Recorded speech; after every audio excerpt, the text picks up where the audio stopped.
ನಮಸ್ಕಾರ. ವಾಲ್ಮೀಕಿ ಮಹರ್ಷಿಗಳ ರಾಮಾಯಣದಲ್ಲಿ ಬರತಕ್ಕಂಥ ಕಥೆಯಲ್ಲಿ ಕುಂಭಕರ್ಣ ಪ್ರಬೋಧ, ರಾಕ್ಷಸರು ಕುಂಭಕರ್ಣನ ಎಬ್ಬಿಸಿದಂತಹ ಘಟನೆ ಅತ್ಯಂತ ರೋಚಕವಾದಂಥದ್ದು. ಆ ಕಥೆಯ ಹಿನ್ನೆಲೆಯನ್ನು ಇವತ್ತು ಪ್ರಸ್ತುತಪಡಿಸಲಿಕ್ಕೆ ಸಂತೋಷ ಪಡ್ತೇನೆ. ರಾಮನಿಗೆ ರಾವಣನಿಗೆ ಘೋರವಾದಂಥ ಯುದ್ಧ ನಡೀತಾ ಇದೆ. ರಾವಣ ವಜ್ರಾಯುಧದ ಹೊಡೆತಕ್ಕೆ ಸಿಕ್ಕದೇ ಹೋದವನು, ಸಿಡಿಲಿನ ಬಡಿತಕ್ಕೆ ಜಗ್ಗದೇ ಹೋದವನು. ಅಂತಹ ವೀರನಾದಂತಹ ರಾವಣ ರಾಮನ ಬಾಣನ ಬಿರುಸಿಗೆ ನೊಂದುಕೊಳ್ತಾನೆ, ತತ್ತರಿಸಿ ಹೋಗ್ತಾನೆ. ಆತ ಕೈಯಲ್ಲಿ ಹಿಡಿದಂಥ ಬಿಲ್ಲು ಸಡಿಲವಾಗಿ ಬಿದ್ದು ಹೋಗ್ತದೆ. ಆ ಸಮಯದಲ್ಲಿ ರಾಮ ಅರ್ಧಚಂದ್ರಾಕೃತಿಯ ಶರವನ್ನು ಪ್ರಯೋಗ ಮಾಡ್ತಾನೆ. ರಾವಣ ನಿಶ್ಚೇಷ್ಟಿತನಾಗಿ ಬಿದ್ದು ಬಿಡ್ತಾನೆ. ಸೂರ್ಯನಂತೆ ಬೆಳಗ್ತಾ ಇದ್ದಂಥ ಅವನ ಕಿರೀಟ ಆ ಚಂದ್ರಾಯುಧದ ಕಾರಣದಿಂದಾಗಿ ಕತ್ತರಿಸಿ ಕೆಳಕ್ಕೆ ಬೀಳುತ್ತದೆ. ಈಗ ರಾಕ್ಷಸೇಂದ್ರನಾದಂತಹ ರಾವಣ ಹಲ್ಲು ಕಿತ್ತಂಥ ಹಾವಿನಂತೆ ಆಗ್ತಾನೆ. ತೇಜಸ್ಸನ್ನು ಕಳೆದುಕೊಳ್ತಾನೆ. ಕಾಂತಿಯನ್ನು ಕಳೆದುಕೊಂಡ ಸೂರ್ಯನಂತೆ ಆಗ್ತಾನೆ. ಕಿರೀಟವನ್ನೇ ಕಳೆದುಕೊಂಡು ವೈಭವ ಶೂನ್ಯನಾಗಿ ಧರೆಯಲ್ಲಿ ಉರುಳುತ್ತಾನೆ.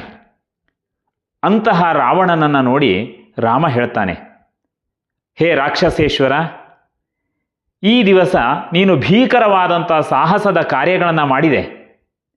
ಅನೇಕ ವೀರರನ್ನು, ನನ್ನ ಪಕ್ಷದಲ್ಲಿರುವವರನ್ನು ಸಂಹಾರ ಮಾಡಿದೆ. ಇವತ್ತು ನೀನು ಬಹಳ ದಣಿದಿದ್ದೆ, ನಿನಗೆ ತುಂಬ ಆಯಾಸ ಆಗಿದೆ. ಈ ದಿವಸ ನೀನು ನನಗೆ ಸೆರೆ ಸಿಕ್ಕಿದರೂ ಕೂಡ ನಿನ್ನನ್ನು ಕೊಲ್ಲದೆ ನಾನು ಉಳಿಸ್ತೇನೆ. ದಣಿವನ್ನು ಆರಿಸಿಕೋ, ನಾಳೆಯ ದಿವಸ ಯುದ್ಧಕ್ಕೆ ಬಾ, ಈಗ ಲಂಕೆಗೆ ಹಿಂತಿರುಗಿ ಹೋಗು ಅಂತ ಹೇಳಿ ಅವನಿಗೆ ವಿಶ್ರಾಂತಿಯ ನೆಪದಲ್ಲಿ ಜೀವದಾನವನ್ನು ನೀಡುತ್ತಾನೆ. ಶ್ರೀರಾಮ ಹೀಗೆ ನುಡಿತಾ ಇದ್ದ ಹಾಗೆ ರಾವಣ ಮಾತನಾಡದೆ ಸುಮ್ಮನೆ ಲಂಕೆಗೆ ಹಿಂತಿರುಗಿ ಹೋಗ್ತಾನೆ. ಆತನ ದರ್ಪ, ಉತ್ಸಾಹ ಎಲ್ಲ ನಾಶವಾಗಿ ಹೋಗ್ತದೆ. ಆತನ ಬಿಲ್ಲು, ಕತ್ತಿ ಎಲ್ಲವೂ ಮುರಿದು ಹೋಗಿದೆ. ರಥದ ಅಶ್ವಗಳು ಕೆಳಕ್ಕೆ ಉರುಳಿ ಬಿದ್ದಿವೆ. ಸಾರಥಿ ಮರಣ ಹೊಂದಿದ್ದಾನೆ. ರಾಮನ ಶರದ ಪ್ರಯೋಗದಿಂದ ಮೈತುಂಬ ಗಾಯ ಆಗಿದೆ. ತಲೆಯಲ್ಲಿ ಧರಿಸಿದಂತಹ ಶ್ರೇಷ್ಠವಾದಂಥ ದಿವ್ಯವಾದಂಥ ಕಿರೀಟ ಚೂರು ಚೂರಾಗಿ ಹೋಗಿದೆ. ಅತ್ಯಂತ ಬಲಾಢ್ಯ ನಾನು, ದೇವದಾನವರನ್ನು ಗೆಲ್ಲುವ ಶಕ್ತಿ ನನ್ನಲ್ಲಿದೆ ಅಂತ ಅಹಂಕಾರದಿಂದ ಮೆರೀತಾ ಇದ್ದಂಥ ರಾಕ್ಷಸೇಂದ್ರನ ಅಹಂಕಾರ ಇವತ್ತು ಸಂಪೂರ್ಣವಾಗಿ ಕುಸಿದಿದೆ. ಪರಾಜಿತನಾಗಿ ಲಂಕೆಗೆ ಹೊರಟು ಹೋಗ್ತಾ ಇದ್ದಾನೆ. ಈಗ ರಾವಣ ಲಂಕೆಯಲ್ಲಿ ಕುಳಿತು ಯೋಚನೆ ಮಾಡ್ತಾನೆ, ಇದೆಂತಹ ಸ್ಥಿತಿ ರಾವಣನಿಗೆ ಬಂತು? ಯುದ್ಧಕ್ಕೆ ಬೆದರದೇ ಹೋದಂಥ ರಾವಣ ಯುದ್ಧದಲ್ಲಿ ಇವತ್ತು ಸೋತು ಲಂಕೆಗೆ ಹಿಂತಿರುಗಿ ಬರುವಂಥ ಸ್ಥಿತಿ ಬಂತಲ್ಲ. ಸಾಮಾನ್ಯನಾದಂಥ ಮನುಷ್ಯ ನನಗೆ ಜೀವದಾನವನ್ನು ನೀಡಿದ, ಇದೆಲ್ಲ ಯಾಕಾಯಿತು ಅಂತ ಯೋಚನೆ ಮಾಡ್ತಾನೆ. ಒಂದು ರೀತಿಯಲ್ಲಿ ರಾವಣನ ಸ್ಥಿತಿ ಹೇಗಿತ್ತು ಅಂತಂದರೆ ವಾಲ್ಮೀಕಿ ಮಹರ್ಷಿಗಳು ವರ್ಣನೆ ಮಾಡ್ತಾರೆ, ಮಾತಂಗ ಇವ ಸಿಂಹೇನ ಗರುಡೇನೇವ ಪನ್ನಗಃ. ಸಿಂಹದಿಂದ ಸುತ್ತುವರಿಯಲ್ಪಟ್ಟಂತಹ ಮತ್ತ ಗಜದಂತೆ ಇದ್ದ, ಗರುಡನಿಂದ ಆಕ್ರಾಂತನಾದಂಥ ಸರ್ಪದಂತೆ ಮುಂದೇನು ಮಾಡಬೇಕು ಅಂತ ತಿಳಿತಾ ಇರಲಿಲ್ಲ ಅವನಿಗೆ. ಆ ಸಮಯದಲ್ಲಿ ಯೋಚನೆ ಮಾಡ್ತಾನೆ. ಮಿಂಚಿನಂತೆ ವೇಗವಾಗಿ ಬರತಕ್ಕಂಥ ರಾಮಚಂದ್ರನ ಶರಗಳ ರಭಸವನ್ನು ನೆನೆಸಿಕೊಂಡು ರಾಕ್ಷಸೇಶ್ವರ ಚಿಂತಾಕುಲನಾಗ್ತಾನೆ.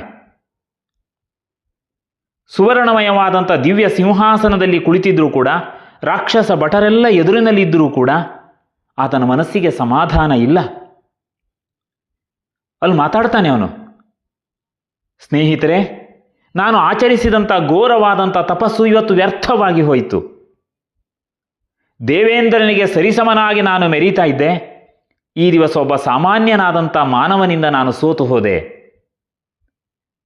ಬ್ರಹ್ಮದೇವ ಆವತ್ತು ಆಡಿದಂಥ ಘೋರವಾದಂಥ ಮಾತು ಇವತ್ತು ನನಗೆ ಸತ್ಯ ಅಂತ ಅನ್ನಿಸ್ತಾ ಇದೆ. ಆವತ್ತು ಬ್ರಹ್ಮದೇವ ಹೇಳಿದ್ದ, ರಾವಣ, ಮನುಷ್ಯರಿಂದಲೇ ನಿನಗೆ ಭಯ ಅಂತ ಹೇಳಿದ್ದ. ಆ ಮಾತು ಸತ್ಯವಾಯಿತು. ದೇವ, ದಾನವ, ಗಂಧರ್ವರಿಂದ, ಯಕ್ಷ, ರಾಕ್ಷಸ, ಪನ್ನಗರಿಂದ ನನಗೆ ಮರಣ ಬರಬಾರದು ಅಂತ ನಾನು ಕೇಳಿದ್ದೆ. ನನ್ನನ್ನು ಸಂಹರಿಸಲಿಕ್ಕೆ ಅವರಿಗೆ ಯಾರಿಗೂ ಸಾಧ್ಯ ಆಗಬಾರದು ಅಂತ ನಾನು ವರ ಪಡೆದಿದ್ದೆ. ಆದರೆ ಮನುಷ್ಯನಿಂದ ನನ್ನ ವಧೆ ಆಗಬಾರದು ಅಂತ ಹೇಳಿ ನಾನು ವರವನ್ನೇ ಕೇಳಿರಲಿಲ್ಲ. ದೇವದಾನವ ಗಂಧರ್ವೈಹಿ ಯಕ್ಷ ರಾಕ್ಷಸ ಪನ್ನಗೈಹಿ ಅವಧ್ಯತ್ವಂ ಮಯಾ ಪ್ರಾಪ್ತಂ ಮಾನುಷೇಭ್ಯೋ ನ ಯಾಚಿತಂ ಅಂತ ಹೇಳಿಬಿಡ್ತಾನೆ. ಇವರೆಲ್ಲರಿಂದ ನನಗೆ ವಧೆ ಆಗಬಾರ್ದು ಅಂತ ನಾನು ಕೇಳಿಕೊಂಡಿದ್ದೆ, ಆದರೆ ಮನುಷ್ಯರಿಂದ ಮರಣ ಬರಬಾರ್ದು ಅಂತ ನಾನು ಕೇಳಿಕೊಳ್ಳದೆ ಹೋದೆ. ಅಂದು ಇಕ್ಷ್ವಾಕು ವಂಶದಲ್ಲಿ ರಾಜನಾಗಿರತಕ್ಕಂಥ ಅನರಣ್ಯ ಕೊಟ್ಟಂತಹ ಶಾಪ ಇವತ್ತು ಪರಿಣಮಿಸಿರಬಹುದೇ? ರಾವಣ ಯೋಚನೆ ಮಾಡ್ತಾನೆ. ಒಂದು ಕಾಲದಲ್ಲಿ ರಾವಣ ಅಯೋಧ್ಯೆಗೆ ಹೋಗಿದ್ದ, ಅನರಣ್ಯನ ಜೊತೆಯಲ್ಲಿ ಯುದ್ಧವನ್ನು ಮಾಡಿದ್ದ. ಅನರಣ್ಯ ಯುದ್ಧದಲ್ಲಿ ಪರಾಜಿತನಾಗ್ತಾನೆ. ಆ ಸಮಯದಲ್ಲಿ ರಾವಣ ಅವನನ್ನು ಹಂಗಿಸಿ ಮಾತನಾಡ್ತಾನೆ. ಆಗ ನೊಂದಂತಹ ಅನರಣ್ಯ ಹೇಳ್ತಾನೆ, ಹೇ ರಾವಣ, ಇಕ್ಷ್ವಾಕು ಕುಲದವರನ್ನು ನೀನು ಹಂಗಿಸಿದ್ದಿ. ಕಾಲದ ವಶದಿಂದ ನಾನು ಸೋತು ಹೋಗಿದ್ದೇನೆ. ಇವತ್ತು ನನ್ನನ್ನು ನೀನು ಪರಿಹಾಸ ಮಾಡ್ತಾ ಇದ್ದಿ. ಆದರೆ ಮುಂದೆ ನನ್ನ ವಂಶದಲ್ಲಿ ಜನಿಸಿದಂಥ ರಾಮ ಎನ್ನತಕ್ಕಂಥವನು ನಿನ್ನ ಮರಣಕ್ಕೆ ಕಾರಣನಾಗುತ್ತಾನೆ ಅಂತ ಹೇಳಿ ಆವತ್ತು ಶಾಪವನ್ನು ಕೊಟ್ಟು ಅನರಣ್ಯ ಸ್ವರ್ಗಸ್ಥನಾಗಿದ್ದ. ಈ ಕತೆ ಉತ್ತರಕಾಂಡದಲ್ಲಿ ಬರ್ತದೆ. ಹಾಗಾದರೆ ಅನರಣ್ಯ ಕೊಟ್ಟಂತಹ ಶಾಪ ಇವತ್ತು ಫಲಿಸಿತೆ? ಈ ಬಗೆಯಲ್ಲಿ ರಾವಣ ಯೋಚನೆ ಮಾಡ್ತಾನೆ. ಹಾಗಲ್ಲದಿದ್ದರೆ ವೇದವತಿಯ ಶಾಪ ಫಲಿಸಿತೆ ಅಂತ ಇನ್ನೊಂದು ಕಡೆಯಲ್ಲಿ ಯೋಚನೆ ಮಾಡ್ತಾನೆ. ವೇದವತಿಯ ಶಾಪದ ಘಟನೆ ಕೂಡ ಹಾಗೆ. ಅವಳು ಕುಶಧ್ವಜನ ಮಗಳು. ಕುಶಧ್ವಜ ಎನ್ನತಕ್ಕಂಥ ಬ್ರಹ್ಮರ್ಷಿ ಇದ್ದ, ಆತನ ಮಗಳು ಈ ವೇದವತಿ. ಶ್ರೀಮನ್ನಾರಾಯಣನೇ ತನಗೆ ಪತಿಯಾಗಬೇಕು ಅಂಥೇಳಿ ಆಕೆ ತಪಸ್ಸನ್ನು ಆಚರಣೆ ಮಾಡ್ತಾ ಇರ್ತಾಳೆ. ರಾವಣ ಇವಳನ್ನು ಕಂಡು ಕಾಮಮೋಹಿತನಾಗುತ್ತಾನೆ. ಈಕೆಯ ತಲೆಗೂದಲನ್ನು ಹಿಡಿದು ಎಳಿತಾನೆ.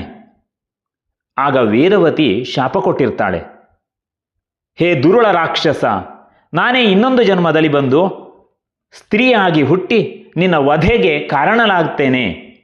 ಹೀಗೆ ಹೇಳಿ ಶಾಪವನ್ನು ಕೊಟ್ಟು ಅಗ್ನಿಪ್ರವೇಶ ಮಾಡಿರ್ತಾಳೆ. ಈ ಕತೆ ಕೂಡ ಉತ್ತರಕಾಂಡದಲ್ಲಿ ಬರ್ತದೆ. ಹಾಗಾದರೆ ವೇದವತಿಯ ಶಾಪದ ಪರಿಣಾಮವಾಗಿ ಈ ಸೀತೆಯ ಕಾರಣದಿಂದ ಇವತ್ತು ನನಗೆ ಮರಣ ಸನ್ನಿಹಿತವಾಗಿದೆಯೇ? ಈ ಬಗೆಯಲ್ಲಿ ಯೋಚನೆ ಮಾಡ್ತಾನೆ. ಹಾಗಲ್ಲದಿದ್ದರೆ ಪಾರ್ವತಿ, ನಂದೀಶ್ವರ, ರಂಬೆ, ವರುಣಕನ್ಯೆಯಾದಂಥ ಪುಂಜಿಕಸ್ಥಲೆ ಇವರೆಲ್ಲ ಕೊಟ್ಟಂತಹ ಶಾಪದ ಪರಿಣಾಮವಾಗಿ ಇವತ್ತು ಲಂಕಾಧೀಶ್ವರನಾದಂಥ ರಾವಣನಿಗೆ ಮರಣ ಸನ್ನಿಹಿತವಾಯಿತೆ, ಸೋಲುವ ಸ್ಥಿತಿ ಬಂದಿತೆ ಅಂತ ಯೋಚನೆ ಮಾಡ್ತಾನೆ.